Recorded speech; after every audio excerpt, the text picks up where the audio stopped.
All right, everyone. Welcome to the live cast. I have a few cool things we want to talk about today. First of all, I saw a really great article on CNBC about Dick's Sporting Goods. I was very sad a year or two ago when Sports Authority went out of business, and then we had Modell's go out of business.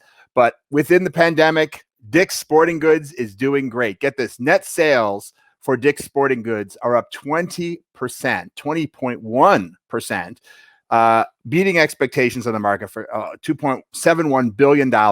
And that is in part due to a 194% increase in online sales. So no surprise, man, they were in the right place at the right time during the coronavirus pandemic. I heard that just about everyone was trying to figure out how to order some home exercise equipment since they couldn't go to the gym. So nice to see somebody doing well in this times. And, I have to give them credit as well, because it wasn't just luck. They did a great job at making sure that they had online orders pick up at the curbside. You can see a picture here, some of the structure they put in place at the stores to make an effective and good experience around curbside pickup. So Dick's, a company, a retailer that is managing to serve their customers and make the best of the coronavirus pandemic and thrive. So I know that's what we're all trying to do. It's great to see some that are successful. So I wanted to address a question we got from one of our viewers, because I thought it was a really, really good question. And I'm just psyched that we're getting questions from our viewers, to be perfectly frank. So, but as a reminder, if you have any questions on the topic of digital transformation, enterprise innovation, creating product development, creating great customer experiences, any of those types of things, feel free to send it on our way. And if it's a good one, we'll be happy to cover it during the live cast. So let me read you this question. It says, and I'm not quite sure I remember which of our prior live casts this was a question from, but they said, I agree with you that customer research makes a huge difference in making digital projects successful. Awesome. Thank you. I'd like to be agreed with.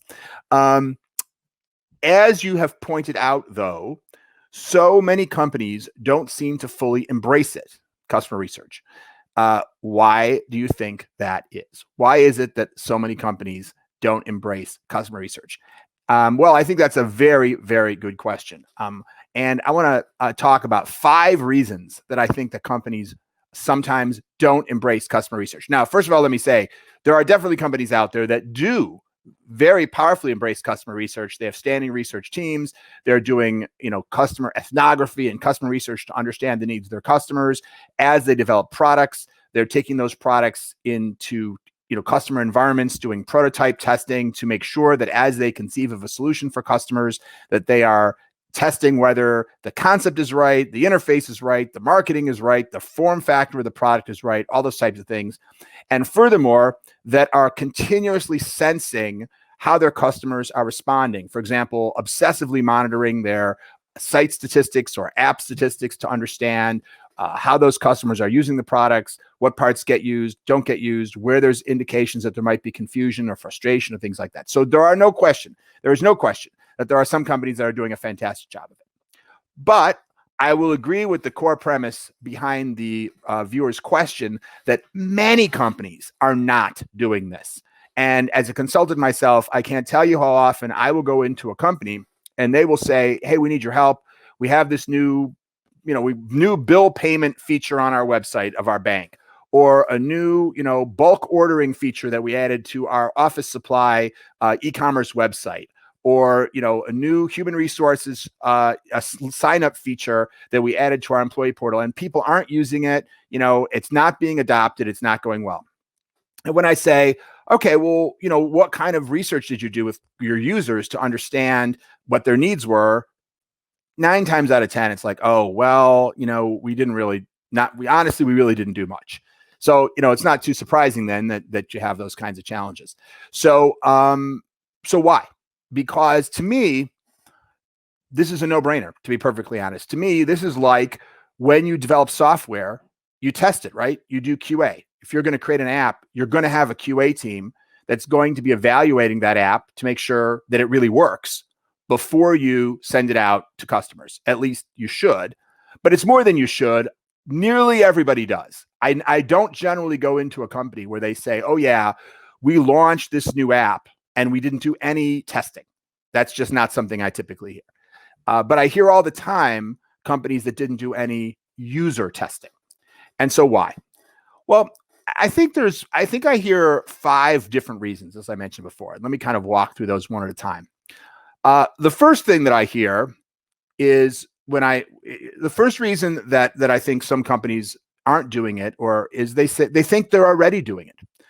I'll sometimes be working with a company and I'll say, well, do you have user personas created? And they'll say, yes, we do. And I'll say, great, can I see them? And it's like, yeah, where did those go? Where are those? Or I'll ask, has this product been tested with customers? And sometimes they'll say, yeah, there was testing done. And I'll say, well, what was the outcome of the testing? And they'll say, yeah, let me get you in touch with the person who did it. And well, anyway, what turns out to be the case is they didn't test the product at all. They did some kind of survey a year ago where they asked something of customers, but it was barely related to the product. In other words, the company is doing some token level of customer research, something, but it's limited. And there's a button on the website for feedback. Okay. But it doesn't give them the kind of insight that they need to really drive great products. And so they somehow feel they've ticked the box, but in reality, not much is being done, or things are being done by a siloed team. Sometimes I'll talk to a market research group within a company, and they've got this great research that they did. It just wasn't used by the product team. It was never even seen by the product team. So you've got one part of an organization that is looking and understanding the customer, and you've got other people that are launching products, and they're just not talking to each other, or they're just not leveraging each other's.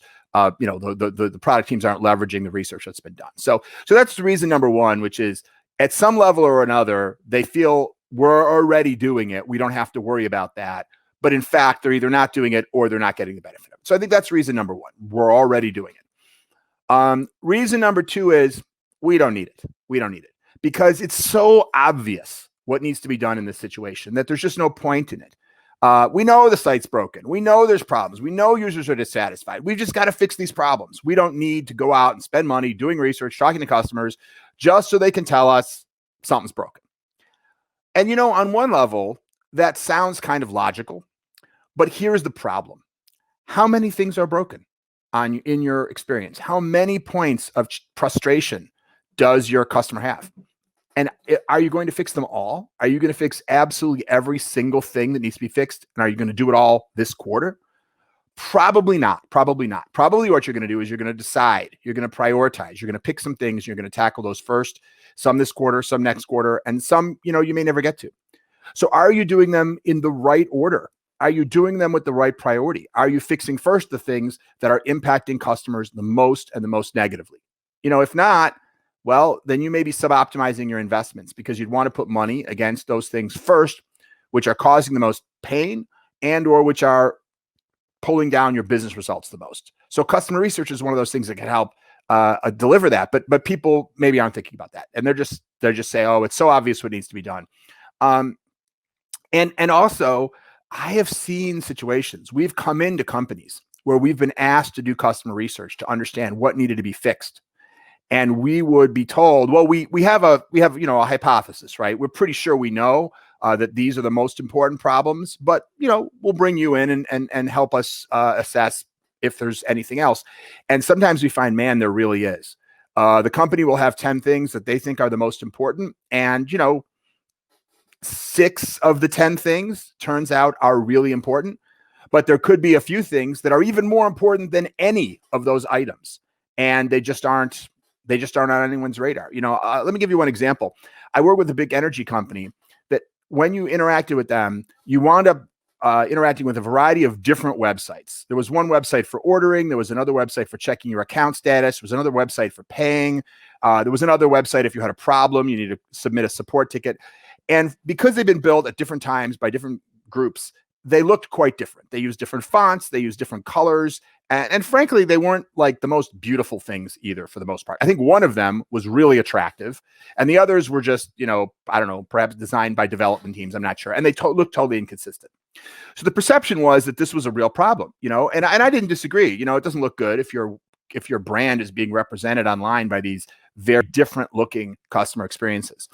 And then there were a variety of other things that needed to be fixed that were on the list. Then they asked us to go out and investigate. Well, first of all, when we did the customer research, the 2 top things that customers that we're holding customers back from purchasing, or we're creating frustration in their bill payment experiences, which were two of the most important parts of the whole business, right? Getting customers to agree to sign up and then getting them to actually pay the bill. Two very important things. The top two things were not even on the list. But this idea that was number one, which is that we need to make the experience more consistent, I was a little bit disappointed to discover actually wasn't really a problem for customers. It really wasn't holding them back. It wasn't confusing them. They weren't even really noticing that much. I think the people who were designers, the people who were professional user experience people looked at it and felt like this is unacceptable. This should be fixed. And they're right. It should be fixed. But from a priority perspective, it wasn't like that big of a deal. It wasn't the thing we recommended putting money into first, because it was going to be a big effort to redo all these sites to make them look consistent. And we said, instead of that, do this other stuff. This is more important. So, that's all to the point of, you think you know what you need to do and you don't need any research, but, well, you might be wrong. You just might be wrong. You're probably not wrong that those things are problematic, but you might be wrong about the relative priority, and that's critical. So that's the second reason, is that people just don't think they need it. The third reason is that they just don't believe in customer research, right? So in the second category, people might think, well, sometimes you need customer research, but in this situation, we don't need it because it's so obvious. But the third category, people who say, well, Steve Jobs never used customer research. He didn't believe in that. Or I can't tell you how many times I've heard the quote from Henry Ford that he purportedly said, if we'd asked customers what they wanted, they would have told us faster horses, right? But instead, he launched, of course, the Model T, the first commercially available automobile. Well, let's take Henry Ford. If he'd asked customers what they wanted, they would have told him faster horses. Okay, let's assume that's true. Well, that's hugely valuable insight, right? Because your customer's telling you what they want. They want to go faster. And in fact, he brought a product to the marketplace that did allow people to go faster. The reality is, when you do customer research, you always want to separate the customer's identification of a need from the customer's idea for how to solve that need. And part of what we do when we analyze the results of customer research, or even when we structure the questions we're going to ask, is to think, how do we get to the core of where the pain is? What's the opportunity? Not so much what's the customer's idea for a product, because customers usually are not product designers. So I think if Henry Ford asked people what customers wanted and they said faster horses, that might lead one to say, okay, what are the ways we could, it's hard to breed faster horses. Maybe, I don't know much about breeding horses, but obviously he wound up delivering a solution that actually did allow them to go faster. As far as Steve Jobs is concerned, look, I've heard different things about that, which is everything from that Apple really does do a lot of research. They don't talk about it, including with their own team members. For secrecy, they don't do customer research, I guess, with external people, but I gather they do a lot of it internally, but using their own employees as customer proxies, which is not necessarily optimal, but obviously you can't argue with their success. But, frankly, the other thing is, I think most people would acknowledge that Steve Jobs is probably one of the great geniuses of our generation when it came to conceiving and launching products. So, hey, if you have the next Steve Jobs working for you, then I guess maybe you don't need customer research. I don't know. But I don't know. I'm not Steve Jobs, and I don't know anybody else who is, and I don't know any customers that have someone like that. But I do know a predictable way of not needing Steve Jobs and being able to figure out what kind of products will work in the marketplace, and that's through customer research. So I think there's plenty of evidence as to the impact that customer research has on this process, and the anecdotes of all the success that people have had without any customer research, I think are overblown. So that's the third reason, though. People just don't believe in customer research. The fourth reason that I hear is we just don't have time. We'd like to do it. Sounds like a great idea. I'm certainly in favor of it. But, the CEO says this product's got to be in the market. We need results quickly. We need to impact our bottom line by the end of the fiscal year. We don't have time to go off and do a bunch of research.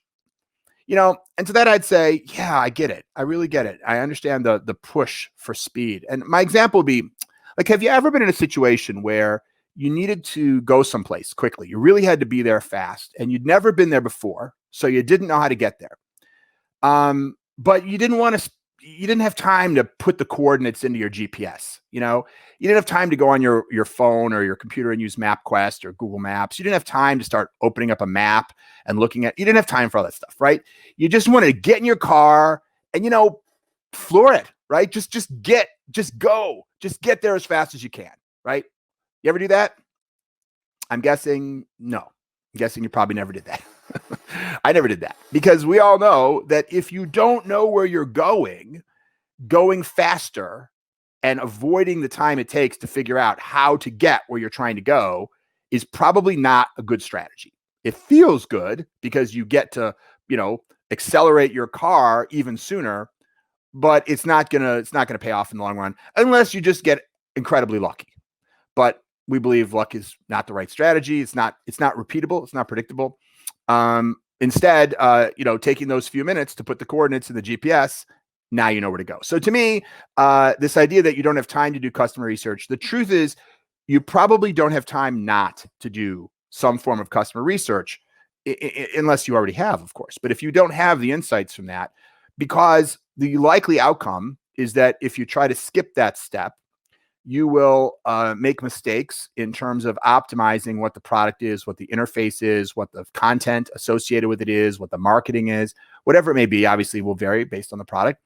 And you will either realize much later in the process, like, for example, after you've launched the product, that it's not working and have to go back and retool it, or just never get to your goal.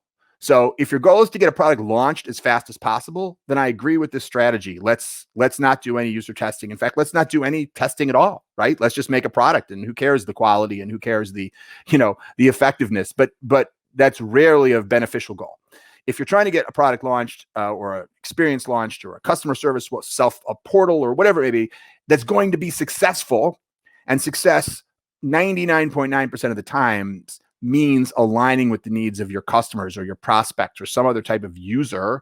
Very rarely is a product successful if it's not doing that. Then the customer research is a relatively rapid method to make sure that you've got those GPS coordinates input. So that's the fourth reason. We just don't have the time. And the last reason, man, every time I try to put my glasses on, it hits my headset and it goes crooked. So let's try that again. And the last one is actually not a reason that I hear. The first four are all reasons that I hear. The last one I never hear. But it's my secret suspicion that it is still one of the reasons. So this is just my own conspiracy theory, right? I don't know this to be true, which is that sometimes people just don't want to know. They don't really want to know what their customers think. And usually the reason for that is because they have a vision. They have a product they want to bring to market, and they don't want contradiction. They don't want to know that customers say that they wouldn't like the product or wouldn't use the product. It could be a little bit because of reason number 3, they don't believe in customer research, but it could be because it's more important to them to see their creative vision realized than to make sure that it meets the business goal of delivering a product that's most successful in the marketplace. I've certainly seen people, and maybe they're not consciously thinking of it that way. I would suggest that if I told that to somebody that was really feeling that way, they would disagree with me, because I think it's a subconscious thing. But really, there's a part of people that sometimes don't want to know have you ever had that feeling? Like you really don't want to know what someone else thinks because you want to do what you want to do. And if you knew that they disagreed, you might feel obligated to do something different. So you just don't want to know. You just don't ask. And I think that's one of the other reasons, is that there's an element of people not wanting to know. And by the way, that's a lot of reasons, right? That's 5 reasons. And sometimes there's a blend of these reasons. And that's when it becomes even less likely that someone's going to do customer research. They're thinking, well, I think we've already done some customer research. We're in a big hurry now, so we don't have time to do it. Frankly, we have a vision. We don't really want to rock the boat on the vision. We've kind of already got people internally excited about this vision. We don't want any bad news. Like we need to make a change, et cetera, et cetera. So you combine those things together and, well, that's a powerful reason not to do it. But all I can tell you is you can have 100 reasons not to do it.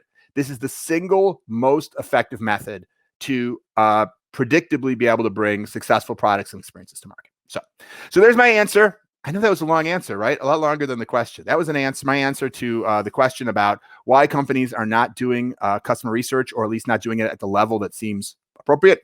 And I want to encourage everyone to submit your questions, because you might get a long, detailed answer like that. I mean, assuming you want a long, detailed answer like that. If not, don't submit your question. And the last thing I thought I'd comment on is a friend strongly encouraged me the other day to check out this Netflix documentary, The Social Dilemma. I don't know how many of you have seen this show on Netflix. Oh, thank you, Caitlin.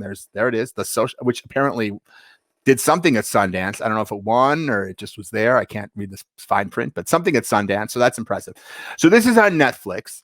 And I thought I'd share a couple thoughts about it. First of all, you should check it out, if nothing else, because it feels like everybody's talking about it. Certainly everyone in the digital world is talking about it. And I have to start with a confession, which is that I only watched the first half. And after the first half, I tuned it out, thinking I'll watch the rest of it later. But I was also slightly turned off by it, to be perfectly honest. But I'm guessing that maybe when I watch the second half, I'll find it more compelling. But the reason I thought I'd bring it up in the context of this question about customer research is that I would characterize what The Social Dilemma is about, if you haven't seen it, and you should see it, is the societal problems that are being created by the world of social media, and to some degree the internet in general, but in particular social media. And the first half of it is very focused on this premise that the people who build and run these platforms like Facebook and Twitter and Instagram and TikTok and so on are studying their users and looking at data constantly about users so that they can make the product as addictive as possible, make it as appealing as possible, as enjoyable as possible, and to play off your psychology to make you want to use the product even more. And furthermore, that they're also learning as much as possible about you so that they can put the most relevant ads in front of you, because the way they put it in the film, Facebook is not the product. You, the Facebook user, is the product, which is then being resold to advertisers. And, when you put it that way, of course, it sounds like some sort of dystopian horror show. Although in reality, this has been happening for 100 years, right? With television advertising and magazine advertising, and the whole idea of advertising as a way of paying for media, which is either free or inexpensive, has been around for a long, long time. And we're on this podcast about, or a live cast about, the topic of creating great products. And as you guys know, and the question that was asked in the book I have coming out, Winning Digital Customers, is heavily about the idea that you must learn as much as possible about your customers so that you can create an experience which is as effective as possible for them. So part of what I took away from the first half of this film was, through a lot of like ominous music and scowling and staring at the camera by the people who are making these points, that somehow this is a terrible thing, that you are using the information that you learn about somebody to influence them. Although, of course, that's what leaders have done for thousands of years, right? Understand their audience and effectively influence them. And now, as I said, I haven't watched the second part. And as I understand, part of what it's about are things like, teen suicide that can occur as a result of negative things that happen on social media. And I'm certainly not here to say I think that there's nothing negative about the world of social media or the internet and digital. Of course there is. It's become such a huge part of society that there's all kinds of great good and positive and all kinds of negative. And my view is, like any tool, of course, cars are a huge convenience and they cause pollution and we get into accidents. And you could probably, play that out for any technology or anything we have in society. Food is great, but if you eat too much of it, you get overweight, you get heart disease, etc. Although I think that part of what this documentary is also trying to get at, and perhaps, again, I'll learn more in the second half, is the idea that someone needs to take responsibility for the downside and the negative sides that can occur. And it's almost like, if you do your job too well, if you understand your customer so well that you are able to essentially manipulate them into doing what you want them to do, even if it's not in their own best interest, what are the ethics of that? What is the morality of that? And who needs to take responsibility for that? And I think that's a reasonable question. I think that the companies that I work with on a daily basis, and the vast majority of companies, are a long way from being so good at that they run the risk of being able to manipulate their customers. Like we talked about in the viewer's question, the greater challenge is, are we really taking the time and taking the right steps to understand our customers well enough to serve them in the best possible way? But it's an interesting question whether, like any good thing, can it be taken too far? And if I get so good at understanding your needs and so good at fulfilling them, do I become too powerful? Such that if someone's willing to pay me, I can influence you in a way that is more influence than I should have. So it's an interesting question, and certainly I welcome comments and such. I don't mean to trash this film, not at all. I think it's great that the matter is being raised, and I assume it was being that film was created to start dialogue. So I wanted to throw my thoughts in as part of the dialogue. And I do believe, as somebody who works in this space, that the essential idea of knowing as much about your customer so that you can serve them better is a force for good, not necessarily a force for evil. But of course, we always want to be mindful of where something can be taken too far. So anyway, just thought I'd share those thoughts about the Netflix documentary. Do check it out. And also, I do have a webinar coming up tomorrow, if anyone's interested, on the topic of pain and how you can use the pain that your customers are in, whether in your digital experiences or your competitive digital experiences, to develop ways to improve your business. And so that's a very interesting topic. And I believe Caitlin is going to put up the URL if you're interested in registering for that webinar. I think it is at 1 p.m. tomorrow. Of course, you could be watching this live cast in the future. So that webinar, I believe, is at 1 p.m. tomorrow, Eastern time tomorrow, September 22nd. And we will put up, or if for some reason we don't wind up putting it up on the screen, we will put it in the comments, the link to register for that webinar. And if you're watching this in the future, I'm guessing that we will make some kind of replay available of that webinar. So if you're watching this even after Tuesday and you're interested in that webinar, most likely there'll still be a way for you to watch it. And we will try to do a good job of making those links available in the comments. And with that, again, a reminder, shoot your questions to me and I will try to answer them on upcoming live casts. Thanks, everybody. Appreciate your watching and listening, whether live or, in the future. Have a great day.